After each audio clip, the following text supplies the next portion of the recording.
और अगली बड़ी खबर लखनऊ से, जहां पर रीता बहुगुणा जोशी के खिलाफ केस बंद। 14 साल पुराने केस को किया गया बंद। रीता बहुगुणा जोशी को इलाहाबाद हाईकोर्ट ने दी राहत। बतौर महापौर अनियमितता के आरोप में थी एफआईआर। कोर्ट ने 14 वर्ष से दर्ज एफआईआर को किया रद्द। तो इस वक्त बड़ी खबर आपको बता रहे हैं, जहां पर कोर्ट ने 14 वर्ष से दर्ज एफआईआर को रद्द किया है। 14 साल पुराने केस को रद्द किया गया। तो इस वक्त की बड़ी खबर, रीता बहुगुणा जोशी के खिलाफ केस बंद। 14 साल पुराने केस को किया गया बंद। रीता बहुगुणा जोशी को इलाहाबाद हाईकोर्ट ने दी बड़ी राहत। बतौर महापौर अनियमितता के आरोप में थी एफआईआर। कोर्ट ने 14 वर्ष से दर्ज एफआईआर को किया रद्द।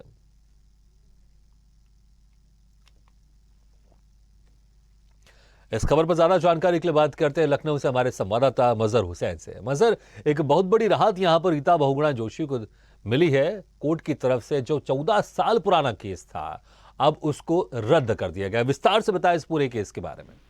जी देखिए, बिल्कुल 14 साल पुराने मामले में रीता बहुगुणा जोशी को अब राहत मिली है। इलाहाबाद में 14 साल पहले जिस समय पर रीता बहुगुणा जोशी महापौर थी, उस समय अनियमितता के खिलाफ जो तहसीलदार थे उन्होंने मुकदमा दर्ज कराया था। लेकिन अब जो कोर्ट है उसने बड़ी राहत दी और रीता बहुगुणा जोशी को बाइज्जत इस केस से बरी कर दिया है। जी बिल्कुल। अब 14 साल पुराना जो केस है उसको बंद कर दिया गया है। और तो कहीं ना कहीं विपक्ष की तरफ से ये भी आरोप लगाते रहे हैं, क्योंकि रीता बहुगुणा बीजेपी की नेत्री है और विपक्ष लगातार ये भी आरोप लगाते रहे कि जब से बीजेपी की सरकार बनी यूपी में, वो तमाम केसेस जो उनके नेताओं के ऊपर चल रहे हैं उसको कहीं ना कहीं बंद किया जा रहा है। अब आपको नहीं लगता कि एक बार फिर से एक मौका मिल गया कि विपक्ष सामने आएगा, फिर से कहेगा कि सरकार की तरफ से जो दलीलें दी जानी चाहिए थी कोर्ट में वो नहीं दी गई, और क्योंकि बीजेपी यही चाहती है कि जो उनके नेताओं के ऊपर केसेस है उसको बंद कर दिया जाए। जी बिल्कुल, जिस तरह से 14 साल पुराने मामले में रीता बहुगुणा जोशी को एक बड़ी राहत मिली है। अनियमितता के मामले में जो इलाहाबाद में तहसीलदार थे उन्होंने मुकदमा दर्ज कराया था, जिसके बाद से लगातार ये केस काफी लंबे समय तक चला और अब इसको कोर्ट ने राहत दे दी है। और रीता बहुगुणा जोशी को, जो बीजेपी की नेता है, उनको राहत दे दी है।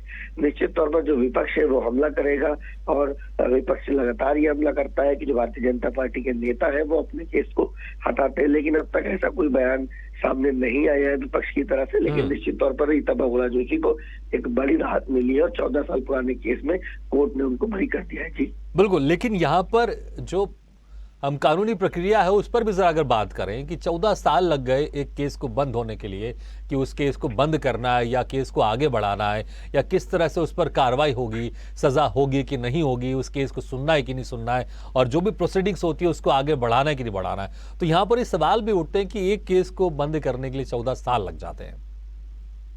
जी बिल्कुल, देखिए ये न्यायिक प्रक्रिया होती है और धीरे धीरे जो कोर्ट का काम होता है वो लगातार दलीलें चलती है, लोग आते हैं जाते हैं, अपनी गवाही देते हैं। तो निश्चित तौर पर एक कोर्ट का जो मामला होता है उसमें एक लंबा समय लगता है। और जिस तरह से कोर्ट ने जो भाजपा की नेता है रीता बहुगुणा जोशी, 14 साल पुराने मामले में उनको बाइज्जत बरी किया और केस को बंद कर दिया है, तो निश्चित तौर पर कहीं ना कहीं ये बड़ी बात है। विपक्ष इस पे लगातार हमला भी करेगा, लेकिन अब तक ऐसा कोई बयान नहीं आया, क्योंकि जिस तरह से 14 साल पहले इलाहाबाद के प्रयागराज के अंदर जिस तरह से रीता बहुगुणा जोशी पे जो वहां के मौजूदा तहसीलदार थे उन्होंने एफआईआर दर्ज कराई थी, तो अब उस केस में रीता बहुगुणा जोशी बरी हो गई और जो केस था उसको बंद कर दिया गया है। बिल्कुल। मजहर, क्या रीता बहुगुणा जोशी की तरफ से कोई अभी तक कोई प्रतिक्रिया इस मामले में आई सामने?